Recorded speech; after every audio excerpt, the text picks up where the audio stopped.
Ikalawang Korinto, Kapitulo 11, versikulo 26. Sabi ni Apostol Pablo, sa mga paglalakbay ay madalas sa kapanganiban sa mga ilog, sa mga kapanganiban sa mga tulisan, sa mga kapanganiban sa mga kababayan, sa mga kapanganiban sa mga hintil, sa mga kapanganiban sa bayan, sa mga kapanganiban sa mga ilang, sa mga kapanganiban sa dagat, sa mga kapanganiban sa gitna ng mga bulaang kapatid. Yung mga bulaang kapatid, nasa loob sa iglesia yan. Ayon ay mga bulaang propeta na nagsilitaw sa sanglibutan na yung mga antikristo nga, mga membro po yan sa iglesia ng Diyos na tumalikod. Yung ilan kasi sa iglesia na yung tinatawag po na bulaang kapatid, tumalikod po yun sa pananampalataya. Mababasa po natin sa 1 Timothy, Kapitulo 4. Ngunit hayag na sinasabi ng Espiritu na sa mga huling panahon, ang iba'y magsisitalikod sa pananampalataya at mga kikinig sa mga espiritong mapanghikayat at sa mga aral ng mga demonyo. Meron palang mga membro sa Iglesia ng Diyos, yung nga ang mga bulaang kapatid, nagsitalikod sila sa pananampalataya at nangakikinig sa mga espiritong mapanghikayat at sa mga aral ng mga demonyo. Yun yung mga bulaang kapatid. No? So yung sinabi ni Apostol Pablo sa sulat niya sa Ikalawang Korinto, Kapitulo 11, versikulo 26, na kapanganiban sa gitna ng mga bulaang kapatid sa loob ng iglesia yan. Yan ay mga bulaang propeta na nagsilitaw sa sanglibutan. Yan nga ay mga antikristo. Tapos yung mga antikristo, bumuo yan ng grupo. Bumuo sila ng grupo o organization o congregation. Ang kanilang salita o ipinangaral, ang kanila pong sinasalita ukol sa sanglibutan.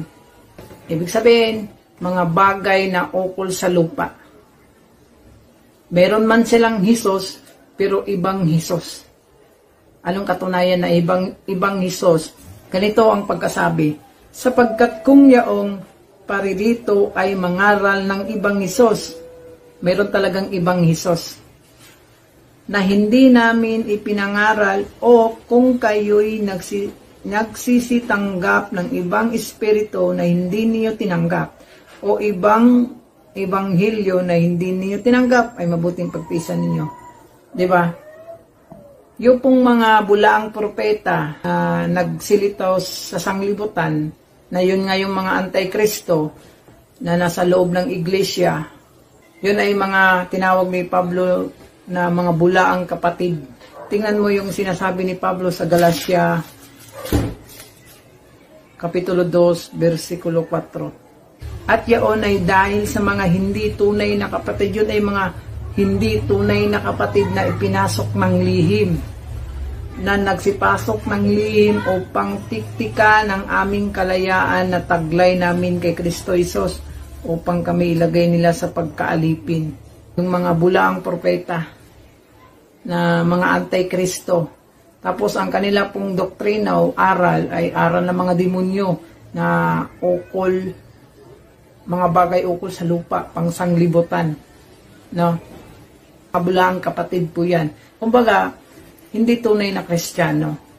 Nagpapanggap lang na Kristiyano sila, pero sa kanilang gawa, mga masuwayin, di ba? Mga itinakwil sa gawang mabuti. Yung mga tinatawag na kapatid. Tinatawag lang na kapatid, pero hindi tunay na kapatid. Mga bulaang kapatid. Ang kanilang gawa po, dito po sa 1 Korinto 5:11. Datapwat, sinusulatan ko nga kayo na huwag kayong makisama sa kaninumang tinatawag na kapatid.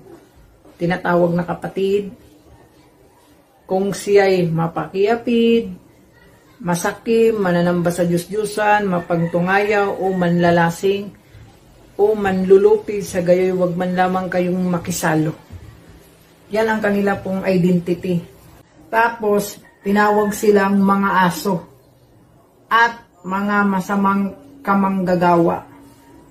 Sa Aklat Pilipos, Kapitulo 3, versikulo 2, sabi diyan, mag-ingat kayo sa mga aso at sa mga masamang kamanggagawa.